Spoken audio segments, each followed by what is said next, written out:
pessoal, boa tarde. O ponto positivo de a gente filmar é que a gente consegue distribuir para mais de 55 mil contatos, entre eles as 3 mil maiores empresas do país. Então, foi uma forma que a gente descobriu para juntar o setor privado, o setor público, a academia, as agências internacionais, dentro de um espaço aberto para discussão. A gente criou esse projeto há 1 ano e meio atrás, chama Encontros com o Futuro, que tem apoio da Prime, que é o braço da ONU de universidades, no Brasil e no mundo. Tem apoio da Pricewaterhouse, do Pacto Global da ONU, do CRA, que é o Conselho Regional de Administração, apoio das Eurocâmaras, que são as câmaras europeias no Brasil, o que ajudam a gente a marketizar, a divulgar ainda mais, e da ABERJ. Vocês são convidados a participar, a entrar como apoio, a, de certa forma, ajudar a gente a divulgar e trazer novos temas. Esse é o 27º fórum, então a gente está avançando de vento em popa, e a gente também faz entrevistas em rádios, a gente já somou 414 entrevistas até agora. O projeto roda entre universidades, então já passou pela USP, pela SPM, aqui pela GV diversas vezes, pela PUC, e a gente vai seguir levando para outras universidades. Bom, o tema hoje não poderia ser mais quente, cidades e mudanças climáticas. É um tema que a gente vem discutindo nos nossos projetos. E, para começar, a gente vai trazer um teaser de um projeto chamado Descarbonização, que foi apoiado pela Fundação Toyota. Eu tive hoje de manhã com a Fundação, que foi muito legal, numa aula para CFOs. Eles apoiaram via incentivo fiscal, então conseguiram deduzir 100% do recurso do imposto devido. E essa série foi doada para canais abertos, fechados, comunitários, universitários e escolas de estados e municípios. A gente teve aqui a Bruna, está por aqui. Ela participou de um documentário nosso, então dá para saber o alcance pelo feedback dos tios, dos amigos, com prints na tela. Então, vou chamar o teaser e a gente começa o painel.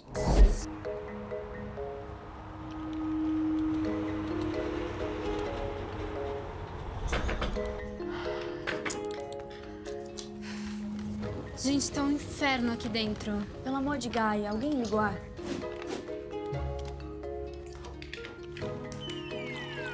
Ok, alguém disse que isso é uma pegadinha. Bem-vindas ao Apocalipse Térmico, um spoiler da transição energética em tempo real. Isso é o aquecimento global entrando pela porta da frente.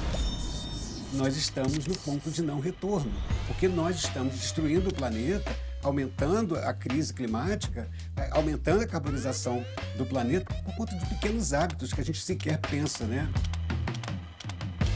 O Brasil ele tem uma característica muito particular. O Brasil é o 5º maior emissor de gases de efeito estufa no planeta.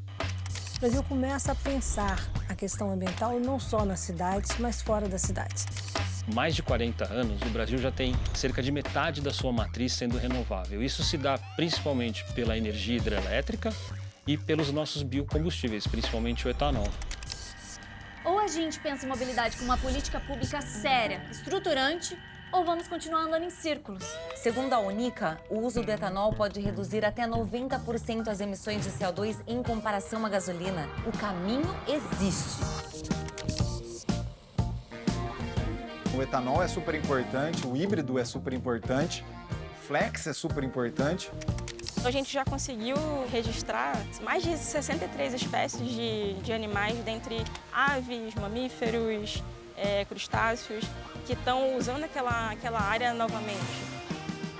A gente estima que mais de 800 mil famílias hoje no Brasil, elas têm a sua renda composta, né, pelo esse mercado de reciclagem. O Brasil tem um território gigantesco, uma incidência solar maravilhosa, do Oiapoque ao Chuí, mas a gente tem desafios. A gente tem que cultivar alimento, a gente tem que cultivar grão, cultivar a produção agro, mas nos seus intervalos um alimenta o outro. Então essa universidade integrada que transforma a capacidade de produção. Sim, esse é o objetivo do nosso trabalho. Levar a informação a todos. Nós somos uma equipe de produção e o tema do nosso próximo projeto é super importante. Vamos falar do futuro do planeta.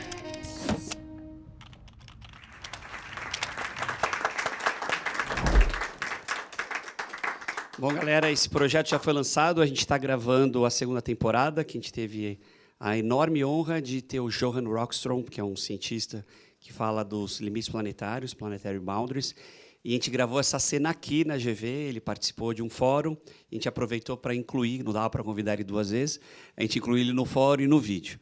Mas, antes de começar agora de verdade, deixa eu chamar o nosso grande amigo, Gabriel Menegon, para dar as boas-vindas em nome da FGV. Gabriel, obrigado.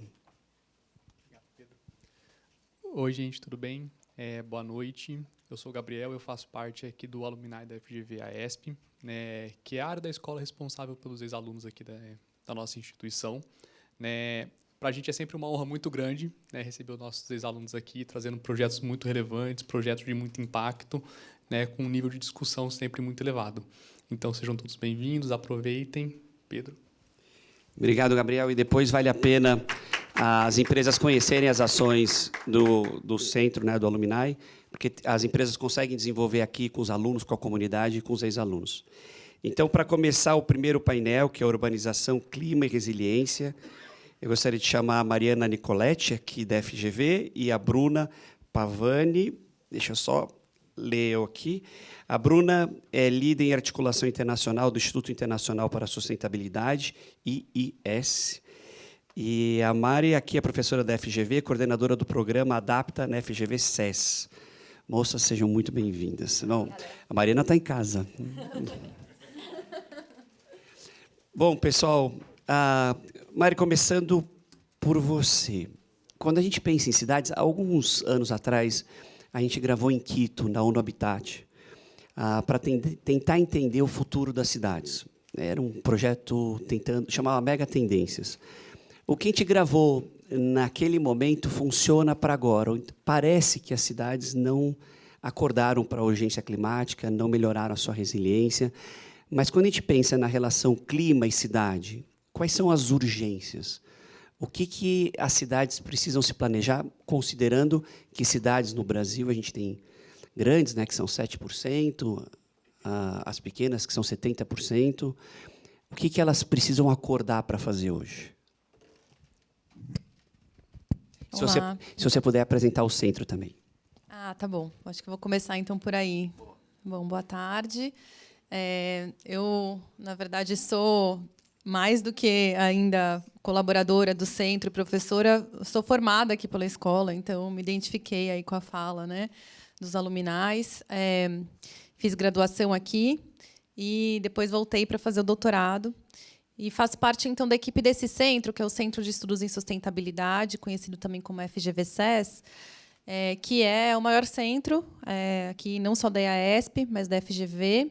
Então, a gente tem hoje uma equipe de mais de 60 pessoas fazendo pesquisa aplicada nos temas da sustentabilidade. Então, a gente está com um pé na pesquisa, mas a gente está com outro pé, né, pelo menos metade aí do corpo e da mente e da alma na prática. Então, trabalhando junto com governos, influenciando política pública, construindo policy briefs, metodologias, ferramentas, e também com empresas fazendo a mesma coisa, né? Com empresas a gente trabalha sempre coletivamente, a fim de ter no final do processo de construção coletiva também algo que possa ser usado, replicado, né, por um grupo maior aí de empresas.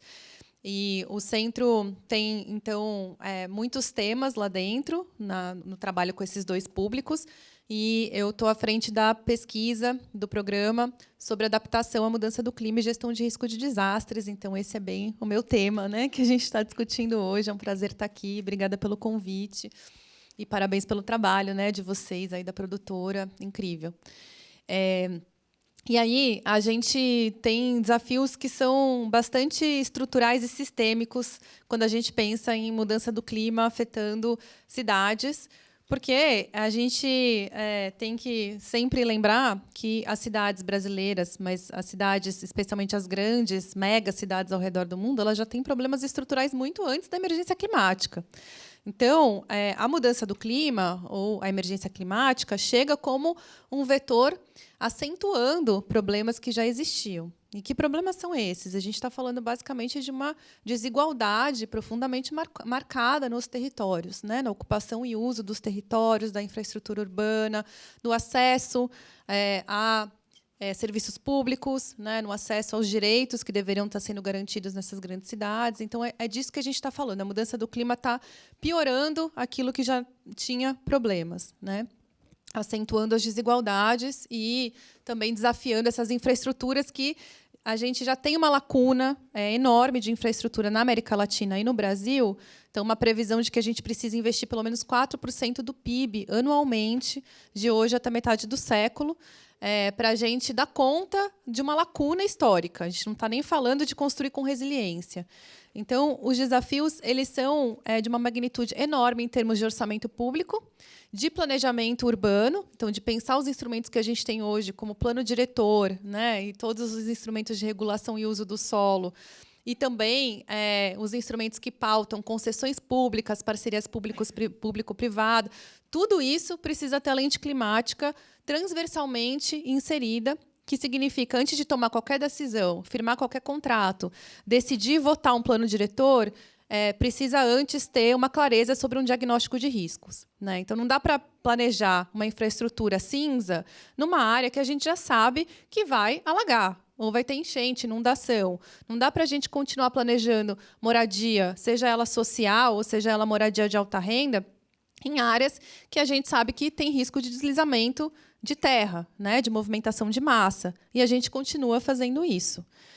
Então, tem uma questão mesmo que passa por como a política urbana e essa gestão dos territórios ela é feita hoje sem considerar a lente climática. E aí a gente está falando, como você bem disse, né, Pedro, de muitas cidades que são pequenas e médias, que não têm uma capacidade de fazer uma gestão consistente do orçamento dos seus instrumentos, mesmo sem a mudança do clima. Então, a gente está falando também de uma lacuna grande de capacitação, treinamento, de equipes formadas, para além da defesa civil.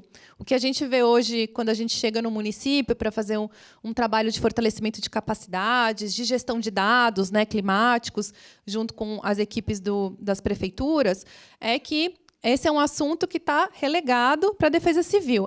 Desastre climático, e muitas vezes ainda chamado de desastre natural, que é um total contrassenso, isso é problema da defesa civil. Então, é lá a equipe formada, né, uma equipe militarizada, inclusive, com uma técnica importante, mas já tem de emergência, que vai lidar com problemas que são estruturais e que são para o futuro também, né? Eles não são só de passado, só do impacto que já aconteceu. Tem uma mudança, então, portanto, na forma de organizar a gestão pública nessas cidades, especialmente nas pequenas e médias, né? E, por fim, vale dizer que, no Brasil, a gente tem 85% da população vivendo em cidades. Então, a nossa questão da mudança do clima ela é urbana, né? Não quer dizer que a gente não vai pensar no rural, especialmente porque a agricultura, o agronegócio no Brasil é muito afetado, né, pela mudança do clima, mas as cidades é onde a gente deveria colocar a maior parte das nossas fichas, já que a gente tem um orçamento muito limitado, né? O financiamento climático ele é escasso e, para adaptação, ele é entre 5% e 10% de todo o financiamento climático que a gente tem, incluindo, né, mitigação e adaptação. Então, a gente vai ter que priorizar. E, por fim, também acho que vale só dizer que a gente tem uma característica bastante marcante, né, no Brasil, que é a questão da vulnerabilidade da exposição está muito espalhada pelo território. Então, a gente tem, segundo dados do MCTI, né, que pautaram o Adapta Cidades, essas grandes políticas que têm surgido recentemente para adaptação e gestão de riscos, que mostram que 94% dos municípios brasileiros estão classificados como de alto ou muito alto risco à mudança do clima. Então, a gente tem um problema... Quantos por cento, Mariana? 94%. Então, é uma coisa assim, massiva, né? A gente tem praticamente todo o território brasileiro em áreas de muito alto ou alto risco. E aí a gente está falando especialmente de eventos geohídricos, então relacionados a excesso, né, de água, mas também onda de calor e pico de temperatura, que é o fenômeno que mais mata, então que mais causa dano para a saúde. Agora, Mariana, ajuda a gente a aterrissar esse tema. Quando um gestor público vai entrar no assunto, que framework ele consegue trabalhar? Como pensar drenagem, qualidade de ar, qualidade do ar, a regulação térmica, essas bandeiras que a gente vive discutindo na academia, mas que estão distantes ali do gestor. no que ele usa como benchmark para falar assim, eu vou iniciar um estudo assim? O que você tem enxergado? Que instituições que estão colaborando com o setor público para a criação de políticas públicas? Primeiro, assim, o governo federal, né, enfim, encampado aí pelo Ministério do Meio Ambiente, Mudança do Clima, tem feito muitas iniciativas e encampado muitas iniciativas nesse sentido mesmo, né, de começar a espraiar capacidades entre os níveis da federação, então numa abordagem de governança federativa para a mudança do clima, o que é importantíssimo, super acertado. Então, hoje, por exemplo, o gestor ou a gestora pública que está no nível municipal e também no estadual tem acesso a dados de uma forma muito facilitada em relação ao que era antes, por meio de uma plataforma, que é a plataforma Adapta Brasil. Né? Então, já foi um avanço enorme em termos de tornar a ciência do clima mais acessível e aplicável a essas realidades. Né? Então, eu estou trazendo isso porque não dá para você tratar de mudança do clima sem ter base em evidência. Né? Então, a ciência faz parte de um planejamento bem feito e de uma ação consistente em termos de adaptação. Então, começa por aí. Aí, um espaço muito importante são as redes transnacionais de cidades, de municípios, nacionais e transnacionais, em que gestores e gestoras conseguem trocar experiências. Né? A gente tem alguns exemplos, C40 e CLEI, que são clássicos, mas tem muitos outros também que surgiram e ganharam corpo recentemente. E os consórcios também estaduais, né, como o Brasil Verde, que também tem promovido essa troca de experiências. Por quê? Porque daí, quando a gente pensa em projetos e intervenção, é sempre territorial. Né? Adaptação diferente de mitigação não tem aquela coisa de vamos pensar aqui num projeto que a gente consegue replicar, né, Ctrl-C, Ctrl-V, ou um mercado, né, de créditos, como crédito de carbono, porque é uma lógica global, a atmosfera é uma só, a gente está falando de um fenômeno de aumento da temperatura que tanto faz se a gente emitiu no Brasil ou na China. Em adaptação, não. Em adaptação, São Paulo vai ter que pensar suas intervenções de acordo com uma lógica de bairro, assim como Manaus, né, vai ter que pensar a sua lá, que provavelmente vai ser uma intervenção diferente, mesmo que o princípio seja o mesmo. Agora, o que a gente tem visto como fundamental e a gente tem trabalhado para disseminar e ampliar o conhecimento a respeito são as chamadas medidas de soluções baseadas na natureza, que, quando aplicáveis para adaptação, ganham esse nome de adaptação baseado em ecossistemas, né, ABE, que é uma noção de que a gente precisa fortalecer ou resgatar a natureza, os espaços verdes nas cidades. Então, a gente está falando basicamente de parques lineares, de jardins filtrantes, de telhados e tetos verdes, quando bem pensados, e de uma integração disso, né, até, quem sabe, um dia chegando na tão famosa cidade esponja, que ganhou muita visibilidade, né, de novo, depois dos desastres ali do Rio Grande do Sul. Então, esse é um campo fundamental. Assim, todo gestor e gestora pública deveria estar pensando que soluções baseadas na natureza podem ser implementadas, porque elas trazem muitos co-benefícios, mas a gente também está num nível já da emergência climática que só SBN, só solução baseada na natureza, não resolve. Então, a gente tem que começar a pensar em como integrar. Então, infraestrutura cinza com solução baseada na natureza. E aí tem uma série de questões técnicas mesmo que a gente ainda precisa avançar no nível municipal, em especial para dar vazão a esses projetos. Genial. Deixa eu puxar. Bruna, foi a sua tese de doutorado. Soluções baseadas na natureza. Vamos lá, doutora. Me ajuda a entender aqui, não só os benefícios para a cidade, claro, na drenagem, nas soluções de clima, regular a temperatura, mas também o ecossistema que a gente ganha. Conta um pouquinho do IIS, o que vocês fazem, e mergulha nessa parte das soluções, por favor. Claro, um prazer. Então, primeiramente, gostaria de agradecer o convite de estar participando desse evento aqui produzido pela produtora brasileira. Novamente, né, como você comentou, participei do Carbon Free. É a nossa estrela do Carbon Free. Obrigada. E foi um prazer, e é muito legal ver aonde chega longe, né, esses produtos de vocês. Então, muito obrigada pelo convite. E também está aqui na FGV, que a gente acompanha muito de perto o trabalho da FGV SES. Enquanto você foi falando, fui vendo quanto é claro que o nosso trabalho caminha muito junto do IS com a FGV SES. O Instituto Internacional para a Sustentabilidade, o IIS, ele foi fundado há 16 anos atrás e tem um foco em estudar diversas frentes da sustentabilidade, mas sempre com uma ciência aplicada muito forte, que é muito parecido também com o que vocês fazem, né? Então, o nosso time do IES, 70% do time são doutores, são pessoas que trazem a ciência no core, e a gente pensa em soluções aplicadas tanto para empresas quanto para políticas públicas. Em especial, a gente trabalha com o viés de soluções baseadas na natureza, né? Eu comecei a trabalhar com isso pensando em valoração econômica ambiental, que é a gente pensar em como atribuir valor monetário e não monetário para bens e serviços ambientais. Isso no meu TCC, em 2009, mas, desde então, eu venho trabalhando de como a gente consegue melhorar a aplicação dessas soluções baseadas na natureza, né? O IES, a gente lançou ontem você acabou de falar, é um guia, a gente não combinou, mas ontem a gente lançou um guia para a implementação de soluções baseadas na natureza para tomada de decisão.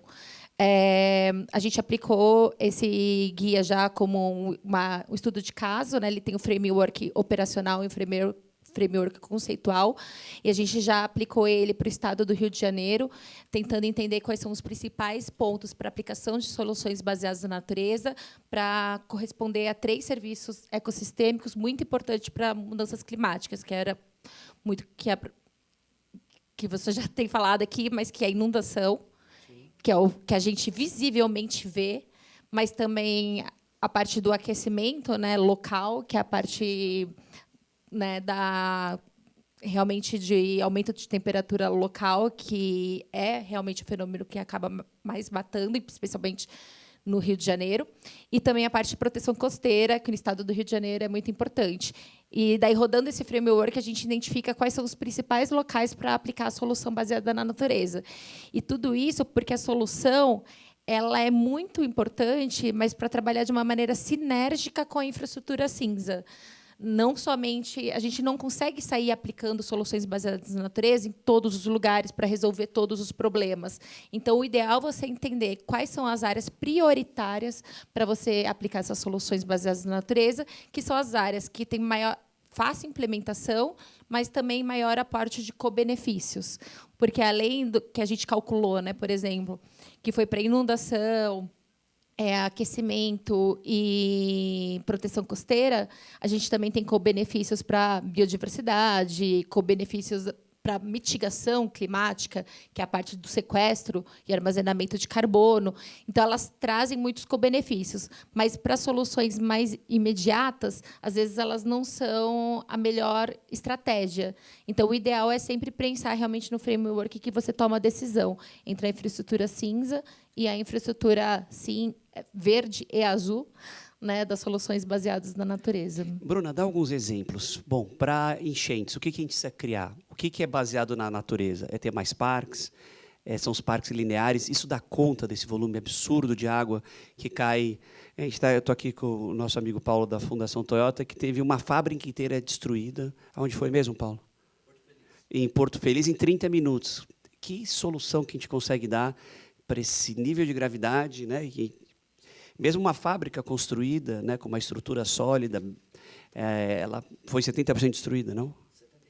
75% destruída.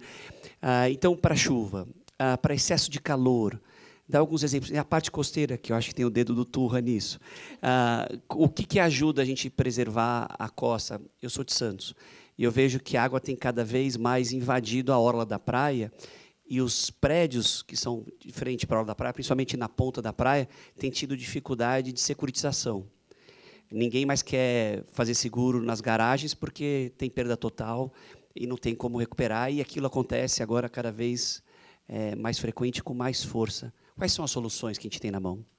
Acho que uma das principais soluções que a gente pode citar para tudo que você falou agora é realmente plantar árvores. É a mais antiga delas, mas é realmente uma das mais eficazes até hoje. A restauração, né, que a gente chama até de restauração de ecossistemas, porque ela restaura todo um ecossistema que está incluída a água neste processo, né, ela é muito importante para o manejo das áreas quando a gente pensa em bacias de drenagem, né? Então, a restauração ela é tida como uma das principais ações que a gente pode trabalhar. Mas a restauração ela demora tempo para acontecer, é uma solução a longo prazo. Então, com isso, parques de drenagem aliados, né, por exemplo, parques lineares e outras soluções, eles trazem esse viés das cidades esponjas para acompanhar o desenvolvimento da restauração, que no início dá, claro, benefícios, mas os grandes benefícios vão ser alcançados em 10, 20 anos dessa restauração. Mas não adianta a gente falar, então não vamos fazer nada, porque daqui 20 anos nossos problemas vão ser maiores do que hoje, né? O que a gente vê já agora acontecendo. Se a gente tivesse começado a restaurar essas áreas há 10 anos atrás, talvez hoje a gente não estaria passando, né, pelos problemas que a gente está passando, né? Então, é muito legal a gente pensar nesse viés de como integrar essas soluções, mas, com certeza, a restauração corresponderia a todos esses problemas, mas ela precisa de um investimento a longo prazo, né? E eu acho que é aí que a gente entra também a parte da ciência, porque quem vai mostrar para a gente qual é o melhor investimento, quem vai provar para a gente fazer os estudos é a ciência, e a ciência também é um investimento a longo prazo. Então, o importante da gente focar, né, em enxergar o futuro, né? Acho que é muito legal o tema que a gente está falando aqui hoje, encontros com o futuro. Quando a gente vai falar de encontros com o futuro, tanto a ciência quanto a restauração, as soluções baseadas na natureza, elas têm um papel muito importante, porque elas são soluções permanentes, que vão acarretar benefícios não só no momento que você está desenvolvendo a solução, mas permanentemente. Show. Mari, um ponto. Quando a gente fala de soluções, a gente está falando de investimentos. Claro, tem um planejamento, tem uma boa política pública orientada na ciência, mas de onde tem vindo o recurso? A ideia de PPPs, ou colocar isso nas concessões que já estão correndo, como é que a gente viabiliza financeiramente, inclusive para municípios de pequeno e médio porte? Esse é um caminho, né, de fato, assim, os instrumentos que a gente já tem e que estão funcionando aí para investimento público-privado, especialmente para infraestrutura. A gente tem uma parte do recurso, né, também vindo do financiamento internacional, então, seja via Fundo Clima, Fundo Amazônia, seja via agências e bancos de desenvolvimento, né? O BNDES tem um papel, inclusive, porque é o gestor do Fundo Clima, mas tem um papel também com outros instrumentos do banco, garantindo investimento e financiamento para a agenda. Agora, a lacuna ainda é enorme, né? Uma parte vai vir, então, desse aumento dos compromissos internacionais para adaptação. Então, não sei se todo mundo acompanhou, mas na última COP, a última conferência das partes, né, da Convenção Quadro, aconteceu aqui no Brasil, em Belém, no ano passado, e um dos resultados da COP foi crescer aí, né, para um compromisso para 300 bi aí, para financiamento para essa agenda nos países em desenvolvimento. Não é ainda tudo que se gostaria, né? Ainda tem uma discussão também de como mensurar, que tipo de indicador, se vai contar recurso que já estava comprometido para uma agenda de desenvolvimento, ou não. Então, tem várias zonas ainda cinzentas desse processo, mas o fato é que tem uma expectativa de uma parte maior vir de financiamento internacional via fundos climáticos que a gente tem no Brasil e via BNDES e outros bancos de desenvolvimento. Agora, estima-se que um terço dessa lacuna precisará vir do setor privado, né? Não vai ser de orçamento público, até porque tem um limite, a gente já está com um alto nível de endividamento, né, dos governos subnacionais brasileiros.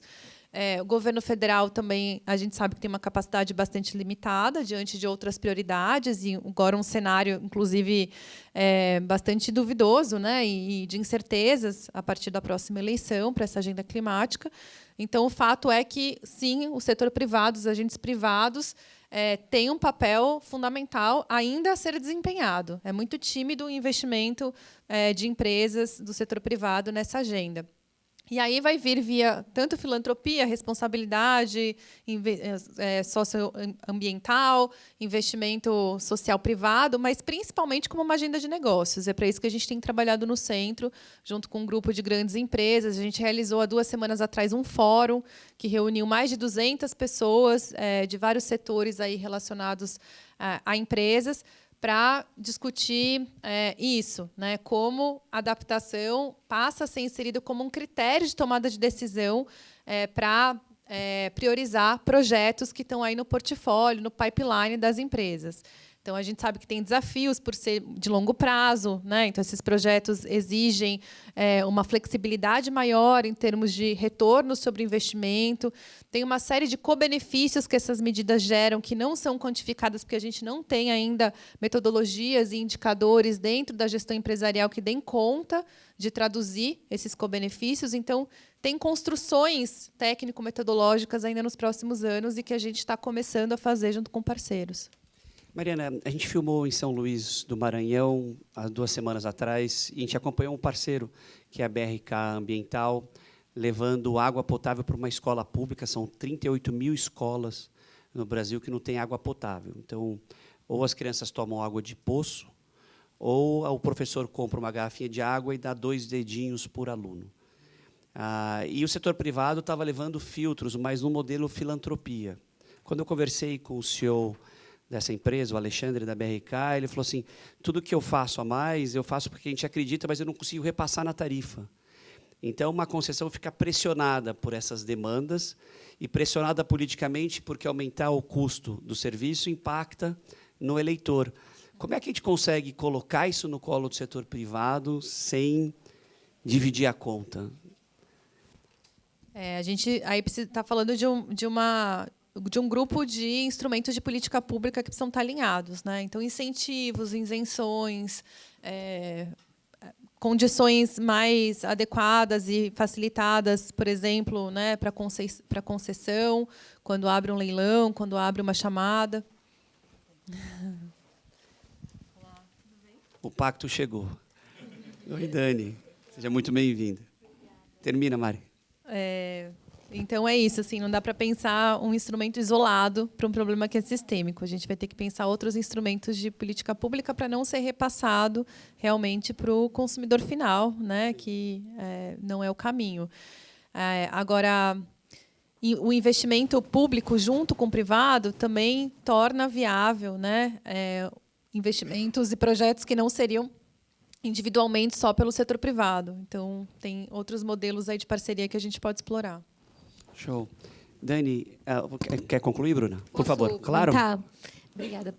Em especial, né, sobre essa parte do setor privado, foi lançado há cerca de um mês o relatório que sumariza, né, a nova avaliação da Plataforma Intergovernamental para a Biodiversidade e Serviços Ecossistêmicos, que é a IPBES. Ela funciona como o IPCC para o clima, a IPBES é para a Biodiversidade e Serviços Ecossistêmicos. E esse último relatório delas, a última avaliação, foi focada em como os negócios dependem e impactam a biodiversidade e serviços ecossistêmicos. Inclusive, a Natália Lucci participou comigo dessa avaliação. A gente estava trabalhando juntas durante 3 anos, junto com 78 pesquisadores do mundo inteiro, né, para a ONU, para trabalhar nessa avaliação. E lá foi mostrado que algumas empresas já estão aplicando, ainda muito aquém do que realmente a gente espera, né, das empresas entenderem quais são os seus impactos, como elas podem ajudar e reverter o impacto negativo para o impacto positivo. Mas um grande problema que a gente viu foi que apenas 1% dessas empresas que trabalham com essas mensurações para a biodiversidade, né, para a natureza, só 1% delas divulgam isso. Então, é até difícil para a gente encontrar dados sobre isso, sobre o que as empresas estão fazendo, porque às vezes são políticas muito internas e esses dados acabam não saindo. Então, o importante para a gente conseguir mensurar melhor qual é o papel das empresas é também que esses relatórios possam ser divulgados para subsidiar, né, nossos trabalhos.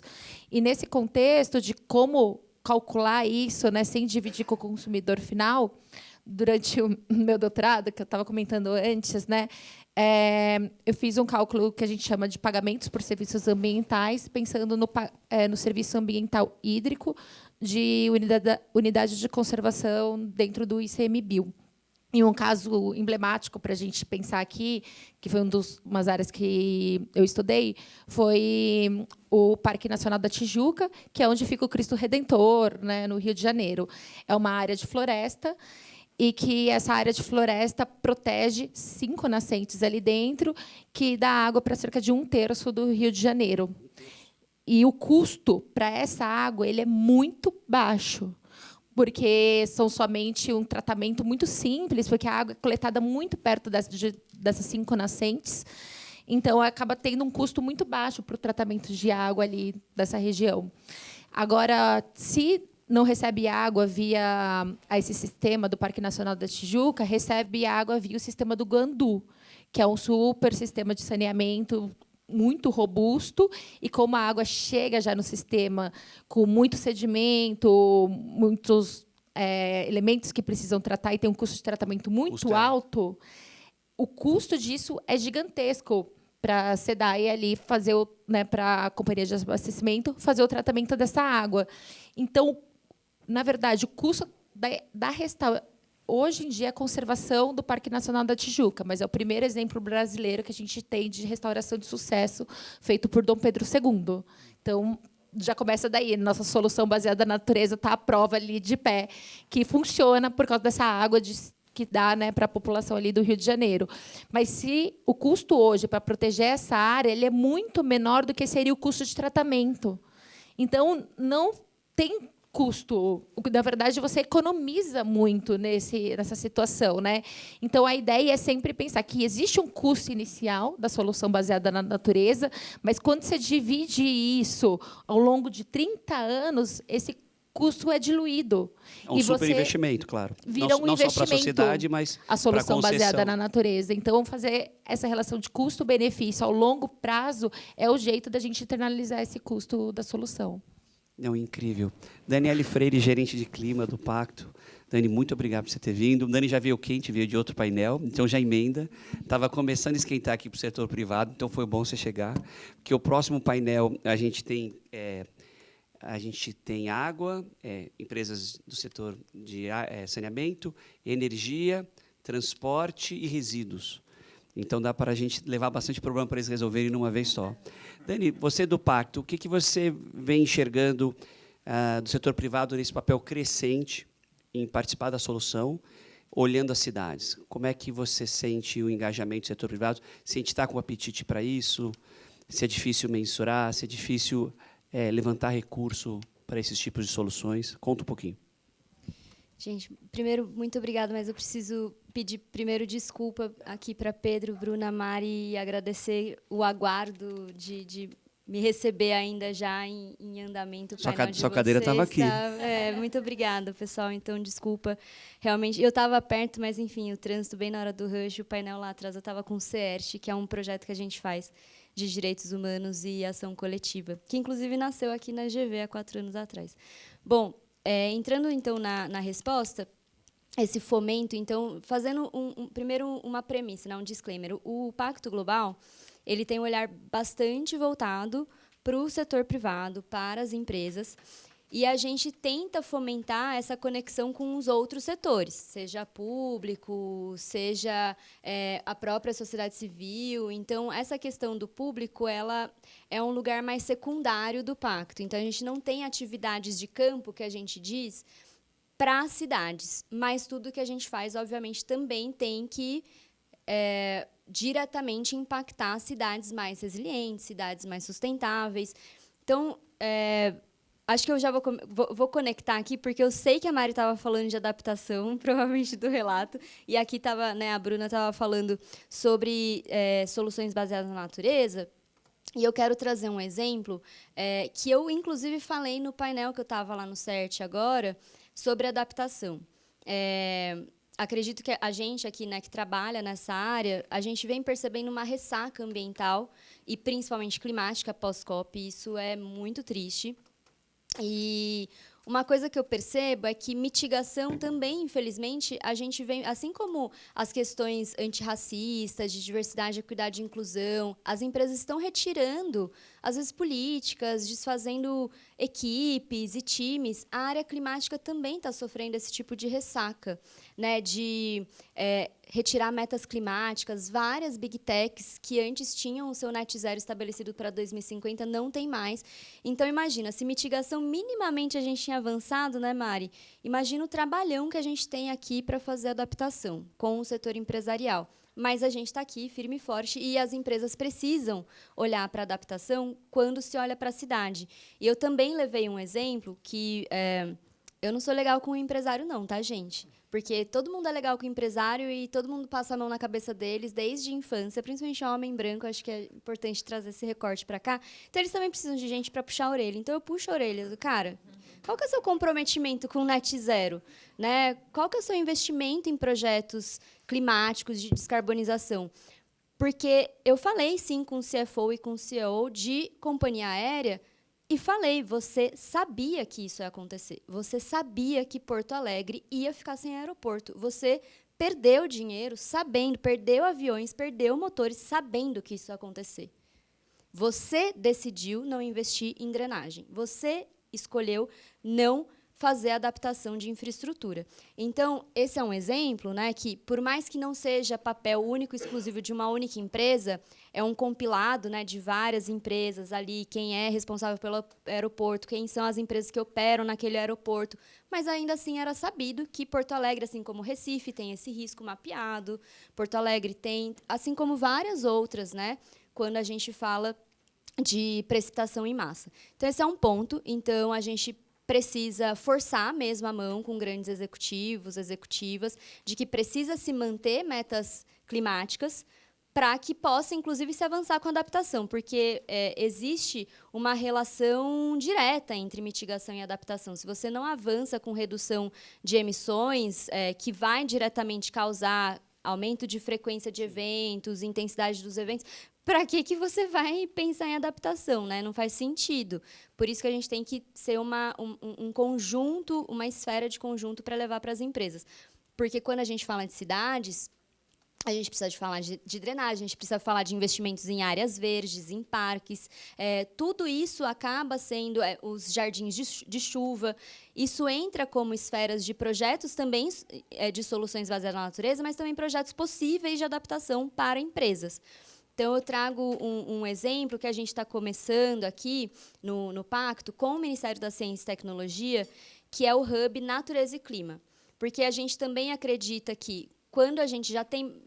Aqui a gente tem já bem estabelecido, bem difundido as questões de inventário, protocolo de HG e tudo mais, né, bem estruturado. Se a gente usa como base, como nexus, para ensinar adaptação, para ensinar como olhar para a biodiversidade, impacto na natureza, a gente consegue ter uma amplitude junto às empresas de conhecimento dessas causas. Então, o Hub Natureza e Clima é bem o primeiro passo de todos os passos que a gente tem dentro, né, de várias temáticas. Então, a gente vai capacitar as empresas. A gente começa, inclusive, essa semana. A primeira aula magna acontece amanhã. Olha que legal. Onde vai ser?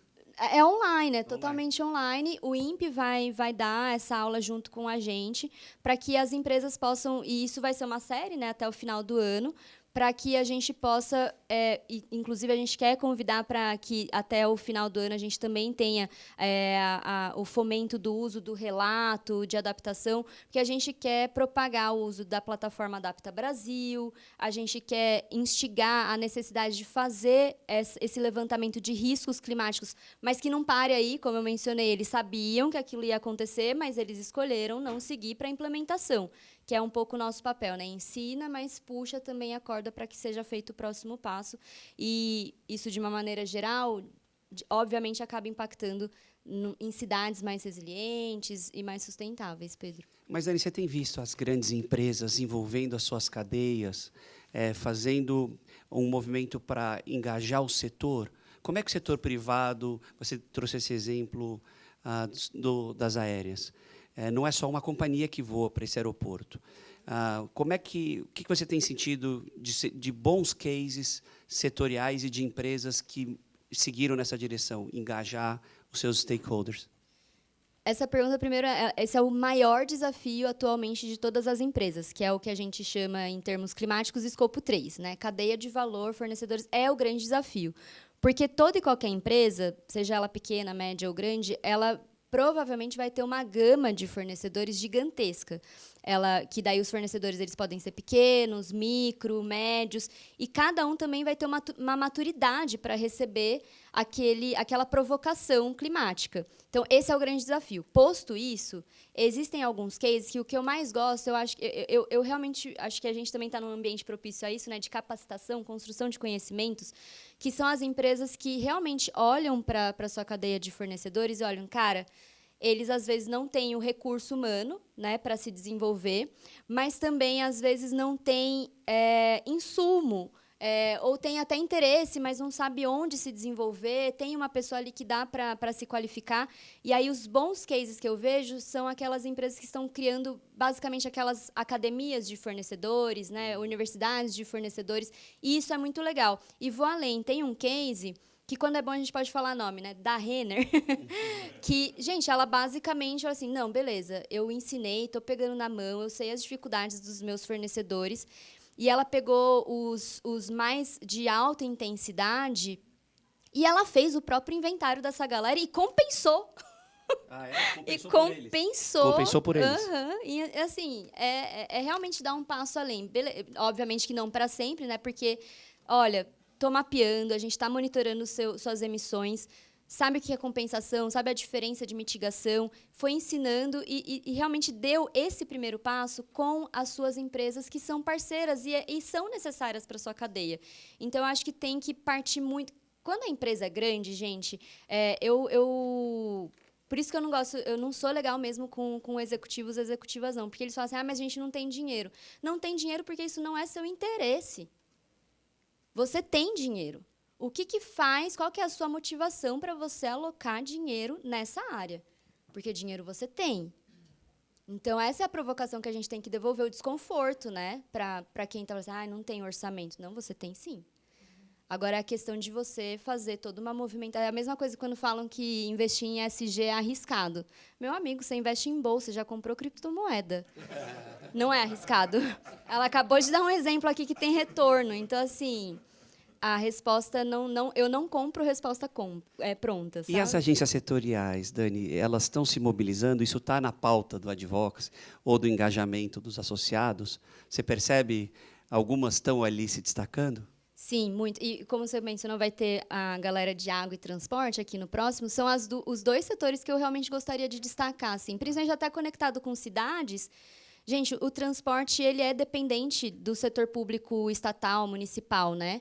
E eles estão realmente muito engajados, porque tem essa grande problemática de escopo 3, não só do escopo 3 da cadeia, como eu engajo, como eu descarbonizo o meu escopo 3, mas também eles estão buscando soluções para descarbonizar, né, a sua frota, pensando em infraestrutura, pensando em investimento de novas rotas tecnológicas. Então, eu não quero mesmo mais investir em diesel. Como que vai ser o investimento em biometano, em biodiesel, em diesel verde, em hidrogênio verde? A gente fez uma visita muito legal no IPT, ali, que fica na cidade universitária, que foi incrível, assim, e acho que pouca gente sabe o quão a gente está avançado nas Américas em relação ao hidrogênio verde, nas pesquisas que a gente está desenvolvendo. Então, o setor de transporte, eu vejo um setor muito unido.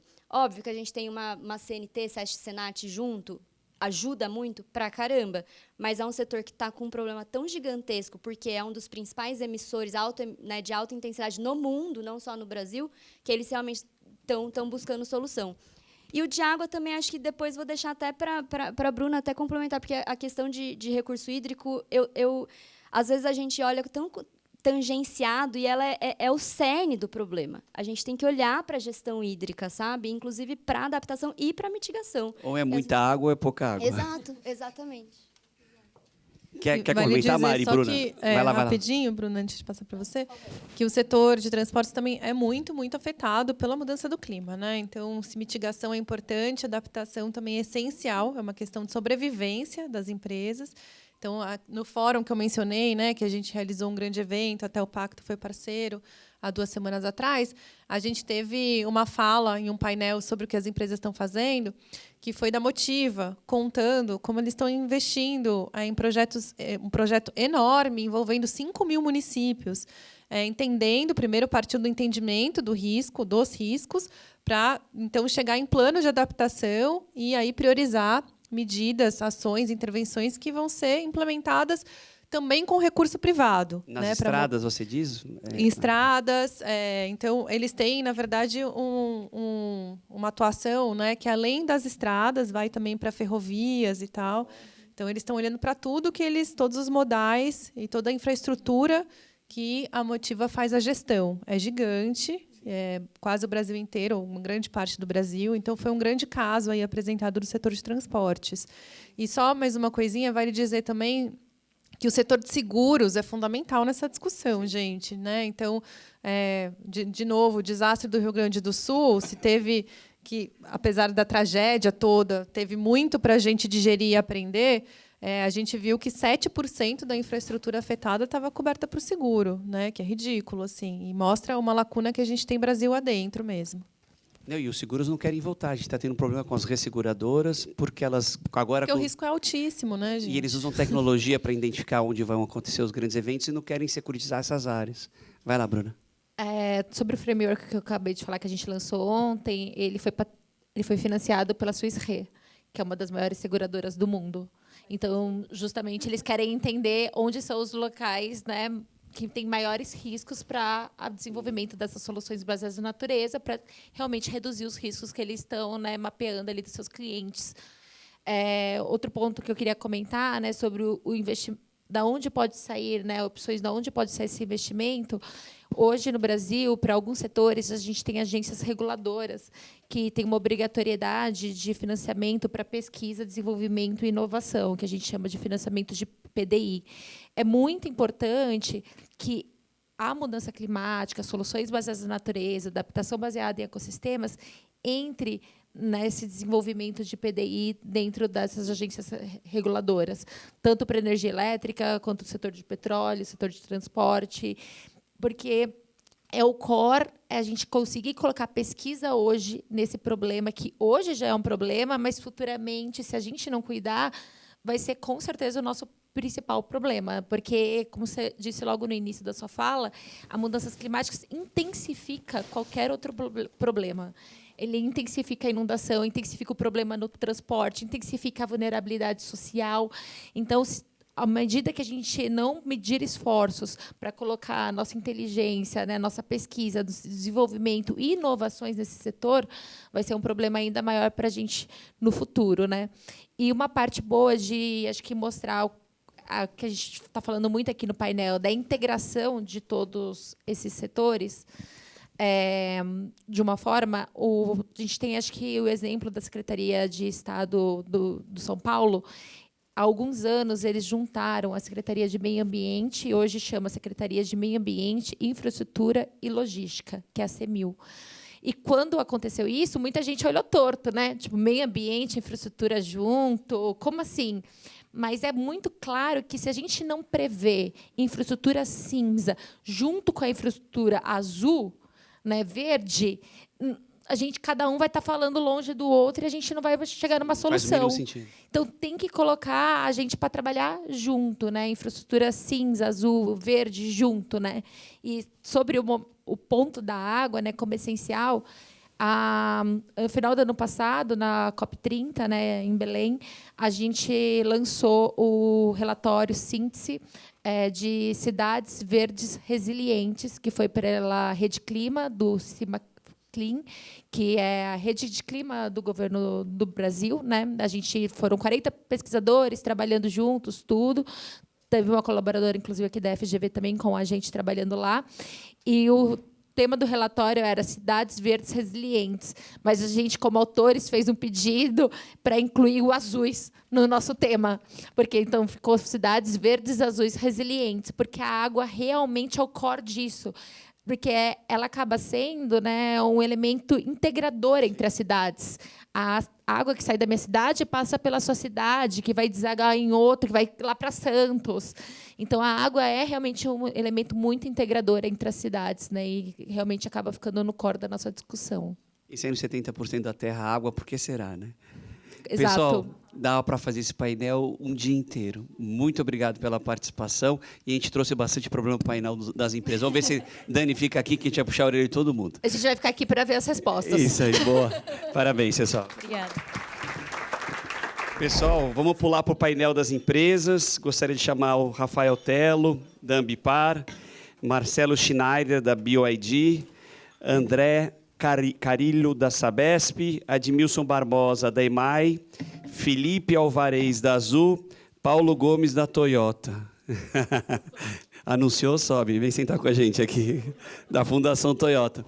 Pessoal, acho que a gente tem vários setores que representam bem os desafios das cidades. Aqui a gente tem saneamento, energia, resíduos, mobilidade, melhor dizendo, não restringir a carros. E acho que estão todos sendo impactados em grande medida. Queria começar por saneamento básico, que é um dos desafios que a gente tem sentido que dá aquela esperança pelo marco regulatório, agora vai, mas quando a gente olha direito, a gente fala assim, será que vai? E a privatização da Sabesp foi um golaço, tem avançado de vento em popa. É um exemplo para o Brasil de como é que a gente pode avançar. André, conta um pouquinho o que o clima atrapalha vocês. Como é que está hoje o volume de investimento? Se você está enxergando que é o caminho certo, se a gente vai alcançar a expectativa de 2033, né? 2029 antecipou. 2029? E está mais fácil ainda. Vamos lá. Olá, boa noite a todos e a todas, tudo bem? Eu sou o André, eu sou gerente da parte de compliance e gestão de riscos da Sabesp. Tá? Então, até aproveitar no início o vídeo que passou, né, fazer um disclaimer. Então, o que eu vou estar falando aqui, a minha opinião não reflete a da companhia. Tá? Eu vou estar trazendo muito a questão de compliance e riscos, o que isso ajuda na resiliência e para as cidades, nessa questão de mudança de clima. Tá bem?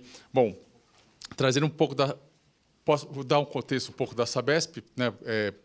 Só para quem não é aqui da região metropolitana, no estado de São Paulo, tá? Sabesp é uma jovem senhora, aí vai fazer esse ano 53 anos, tá? Era uma empresa pública, depois uma empresa estatal. Ela abriu ações em 2022 na Bolsa de São Paulo, Bolsa de Nova York. Teve mais recente a sua privatização ali, vendendo 15% das suas ações para uma empresa de energia equatorial. Tá? Ela é o acionista, um acionista, não é um acionista controle, o acionista de referência da companhia. O governo do estado tem mais ações, tá? Mas ela tem o poder ali de decisão equatorial. E qual foi o norte, a parte da privatização? Antecipar a questão da universalização. Tá? A gente fala os 300%, a parte de distribuição, a parte de coleta de esgoto e tratamento. Tá? Então, até 2029 vai ser investido 70 bilhões na parte de saneamento, principalmente na parte de esgoto, que é algo que ficou para trás. Tá? Então, só trazendo alguns números aqui para vocês, Guarulhos até... A Sabesp assumiu Guarulhos, é algo recente, 2019. Tá bem? Guarulhos até 2010 tratava pouquíssimo esgoto, próximo, praticamente a zero. Ele tinha um TAC assinado com o Ministério Público. Né? Guarulhos não tratava esgoto? Não tratava. Então, a gente está falando da segunda maior cidade de São Paulo. Jogava em algum córrego que ia parar no Tietê. Possível. Possível. Tá? Hoje, com a entrada da Sabesp, a Sabesp entrou em 2019, Guarulhos está tratando 40%. Tem muito ainda que avançar. Né? Se olhar a maior parte desse investimento que a Sabesp está fazendo, que é da região de Guarulhos, ver como a Sabesp está atuando ali. Quem passa ali na Dutra, nas ruas de Guarulhos, como a Sabesp tem atuado ali no investimento na parte de esgoto. Ele já avançou 40%, mas tem muito ainda para avançar. Tá bem? Mas, trazendo sua pergunta, a parte da privatização, então, deu uma flexibilizada para a companhia poder fazer essas contratações, poder captar dinheiro, um recurso maior no exterior para antecipar a questão da universalização. Tá? eu vejo isso com bons olhos, está sendo bom para a população. Tá? Tem população carente, tem a questão de uma tarifa social, uma tarifa menor, tá, para subsidiar. Está sendo investido muito na questão de perdas. Tá? Pegar a questão de Guarulhos como exemplo. Então, Guarulhos tinha perdas próximas a 40%, 45% de água. Tá? Hoje a gente está falando que a Sabesp tem uma média de 18% de perda.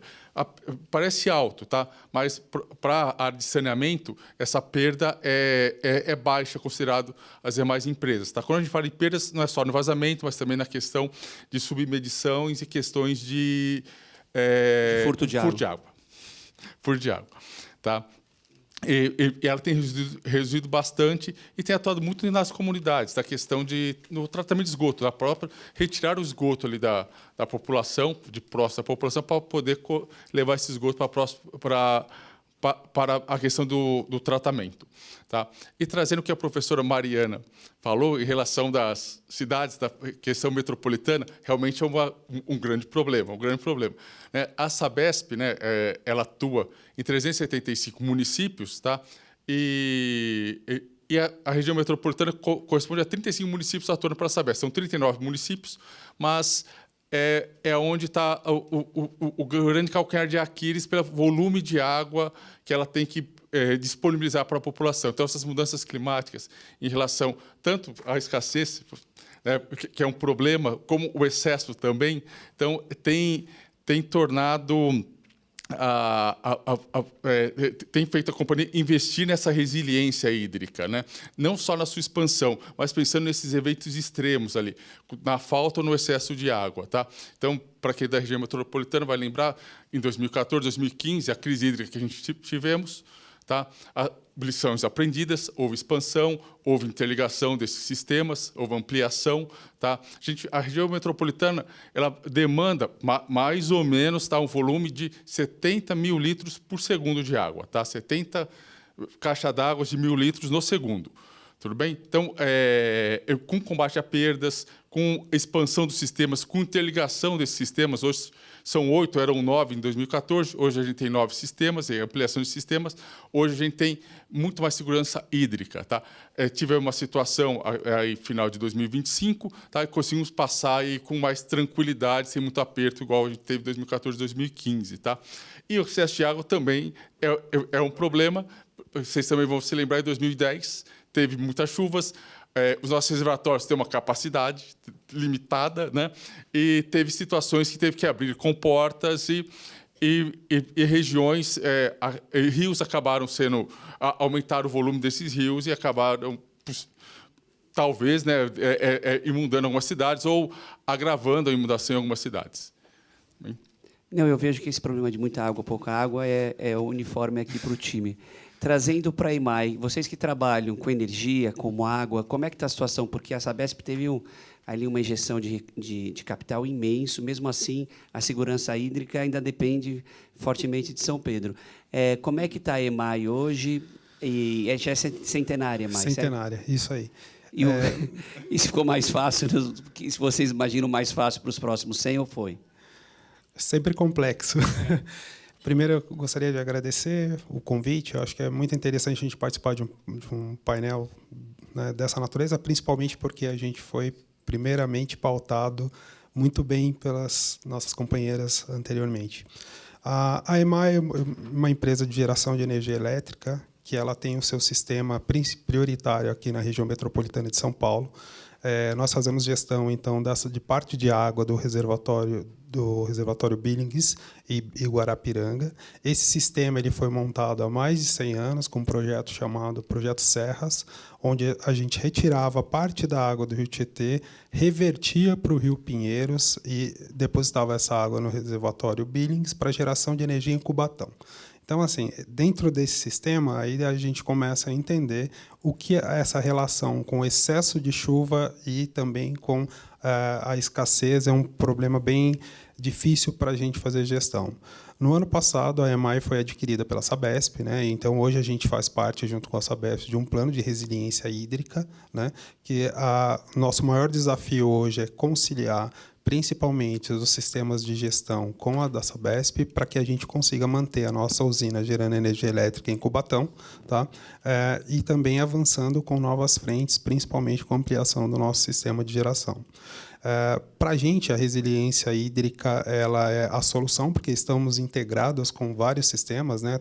Para a gente fazer uma analogia também e buscar algumas referências, a gente faz transposição de bacia, né? Isso é para manter o nosso sistema de abastecimento, que já é deficitário na região metropolitana em 40% da água que nós bebemos. 40%? 40%. Então, a gente depende de água, tanto lá do Vale do Paraíba, parte da água do Vale do Paraíba que vem pelo sistema Cantareira, né? Como também essa reversão dessa água aqui do Planalto para abastecimento público da região da Baixada Santista. Então, é um sistema muito complexo, que foi pensado prioritariamente para a geração de energia, e hoje a gente vê ele muito bem integrado dentro do sistema de abastecimento público, onde a gente vai conseguir fazer um balanço hídrico com melhor qualidade e dar respostas muito mais eficientes para os momentos de crise, tá? O que nos preocupa muito, principalmente em relação às mudanças climáticas, é que a gente precisa fazer a administração de um volume de água que, agora, né, com esses regimes alterados de chuva, eles concentram e caem em pontos, principalmente da cidade, onde o escoamento e a macrodrenagem é deficiente. Por quê? Esse sistema da EMAI, que ele foi totalmente alterado, com base na geração de energia em 1920, a gente não discutia questões ambientais. A gente não tinha uma relação de como que a cidade ia crescer e de que forma ia impactar as futuras gerações, né? Hoje, a gente está muito preocupado, por exemplo, em atender como que esse sistema de drenagem que retira essa água aqui da região metropolitana e coloca no reservatório Billings, como que a gente consegue atender num tempo eficiente. Nós tivemos episódio, por exemplo, em 2010 e 2011, que tivemos, por exemplo, episódios de chuva que, em meia hora, o rio Tietê elevou quase 1 metro, né? Em 3 horas, a gente sabe que ele elevou 5 metros de altura. Então, assim, a gente está falando de volumes de 1.000 metros cúbicos de água por segundo passando num sistema sem drenagem natural. Então, o sistema da EMAI hoje ele faz esse bombeamento para o reservatório Billings justamente para fazer essa contenção e para não ter uma cheia que afete o sistema de transporte e energia, principalmente aqui da região do Planalto. A cidade de São Paulo onde a gente mais atua. Então, a gente faz gestão do Rio Pinheiros e tem essa preocupação de entender melhor o clima, para que a gente consiga dar respostas mais rápidas, né? Então, um sistema centenário que a gente realmente tem de, a cada vez mais, investir em retrofit para que a gente mantenha a eficiência energética, mas também que a gente consiga atender esses picos de chuva e fazer o melhor balanço hídrico nos momentos de escassez. Admilson, você comentou entender melhor o clima. É difícil entender com tanta previsibilidade, mas a gente já sabe que no próximo ano vem o super El Niño. O que dá para a gente, vocês como empresa, tendo essa perspectiva, qual que é o plano de ação? A gente estava conversando muito isso no período da manhã. O que vocês estão programando para o ano que vem, por exemplo? Principalmente agora com a integração com a Sabesp, é entender como que a gente consegue ter sistemas mais eficientes de alerta e de bombeamento. Por exemplo, a gente sabe que o nosso sistema de manutenção ele não pode ter falhas. Porque se tiver uma falha no sistema de bombeamento para tirar essa água aqui da região de Planalto, não dá. Então, a gente tem trabalhado muito com um sistema de suporte de decisão, né, apoiado com os estudos, principalmente de uma equipe de hidrologia da USP, que já tem um sistema da Sabesp que faz esse balanço para os reservatórios, e a gente está integrando ao nosso sistema. O sistema de macrodrenagem da região metropolitana de São Paulo, ele já tem uma estrutura, ele é conhecido, é público esse sistema, né, porque ele faz parte de algo muito maior que envolve as cidades aqui da região metropolitana e que afeta diretamente os governos, né, porque assim, o que acontece de resposta da natureza também reflete na política e na tomada de decisão de investimentos futuros. O ponto positivo que a gente viu agora com essa fusão, com a aquisição da Sabesp, né, que a Sabesp nos adquiriu, foi que a gente consegue ter uma visão muito mais sistêmica, do complexo de macrodrenagem da região metropolitana para que a gente consiga dar respostas mais eficientes. Esses estudos eles são modelagens matemáticas que eles dão uma previsibilidade. Eu acho que assim a gente diminui um pouco o erro e as incertezas que são cada vez mais frequentes pensando em mudanças climáticas, né? Então esse é um dos trabalhos que a gente vem fazendo, essa integração para que a gente consiga ter essas melhores respostas. Entendi, Edmilson. Telo, puxando para você antes de ir para o nosso time de mobilidade. Você voltou agora de Dubai, você tem rodado vários países em nome da Ambipar. Vocês têm um conjunto de soluções. O que você enxergou que o Brasil já poderia ter desenvolvido, que está muito aquém, e qual que é o problema que o capital não chega? Conta um pouco das soluções que a Ambipar tem, pelo menos as principais, e qual é o gap que a gente tem dificuldade em preencher. Perfeito. Bom, primeiramente, agradecer aí pela oportunidade, pelo convite, né? E dizer que, realmente, dentro da Ambipar, né, a gente tem uma parte que a gente está integrada à questão do saneamento básico, que é a questão de resíduos. Então, a gente sabe o impacto que a gente tem, né, da falta de saneamento, né, da entupimento ali da infraestrutura e como que isso é prejudicial. Então, realmente, a gente tem uma dificuldade ainda hoje no Brasil, né, de conseguir evitar com que esse resíduo, né, se torne também um problema, principalmente em época de chuva, né? Com relação à questão das cidades, aí entra muito o nosso negócio, né, a nossa atividade de resposta a emergências. A gente tem, né, um negócio grande da Ambipar, é a resposta a emergências ambientais. Então, a gente tratando, né, fábricas que são afetadas, né, os municípios. A gente teve em São Sebastião, tivemos no Rio Grande do Sul, tivemos em vários lugares. E hoje o nosso grande problema, e aí é interessante até te colocar aqui, muitas vezes os senhores e senhoras podem pensar assim, uma empresa que trabalha com resposta à emergência ambiental vai desejar mais emergências, né, vai querer mais eventos extremos. E é o contrário, a analogia que eu faço é a de um seguro-saúde, né? O melhor é que você pague e não use, tanto para o usuário quanto para o sistema, né? E a mesma coisa é da gente. E por que isso é prejudicial, né? E vou dar um exemplo aqui concreto. Chuva de São Sebastião, 3 anos atrás, havia um alerta de que teríamos chuva intensa naquele fim de semana. Mas previsão 150 milímetros, mais ou menos ali, né, no 48 horas. Chegou a chover 700. 600. Quase 700, e aí foi um negócio super alto, ia ser um impacto enorme, né? Qual que é o problema? Uma empresa como a nossa, para estar preparada para esse tipo de eventos extremos, ela teria que ter uma série de equipamentos mobilizados para a gente poder atender.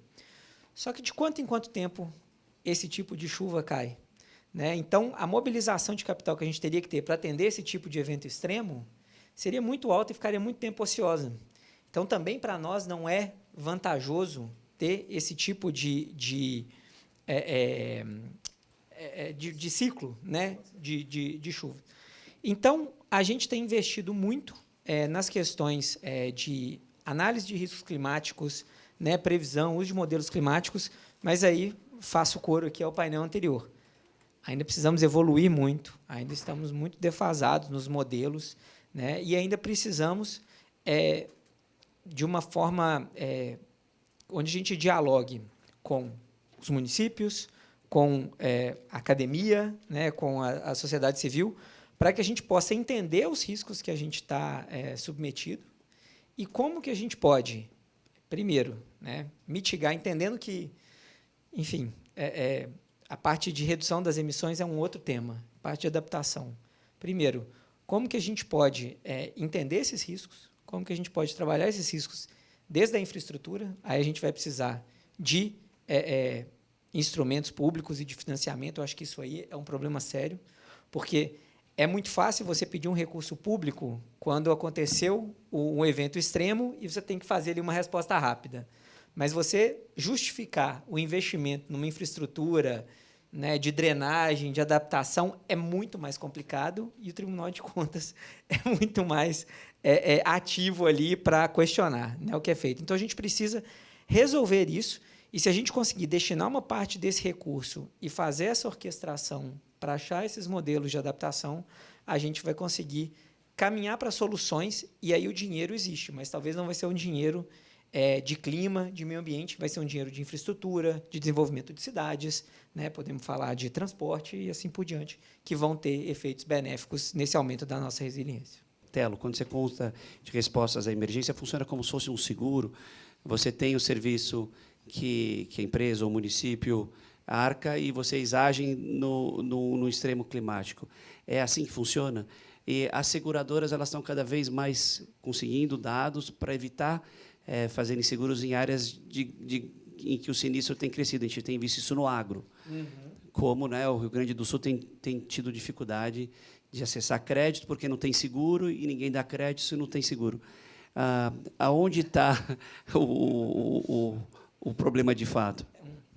Bom, é isso. Eu acho que o principal aí é a dificuldade que a gente tem de ter uma informação clara e modelos que realmente dêem essa previsibilidade, né? É óbvio, a gente vai ter que buscar outras maneiras, né? Outras resseguradoras, outras formas de pensar um seguro de envolver de o Estado acima das resseguradoras. Sim, algo nesse sentido pode ser necessário.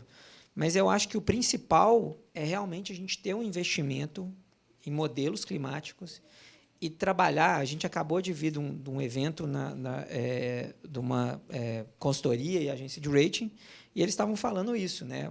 Como que a gente ainda não consegue fazer o ciclo completo de entender o modelo climático, a probabilidade, e aí a dificuldade que a gente não pode olhar para trás, a gente tem que olhar para frente. Olhar modelos que sejam capazes, aí, inteligência artificial e outras formas de entender vários possíveis cenários.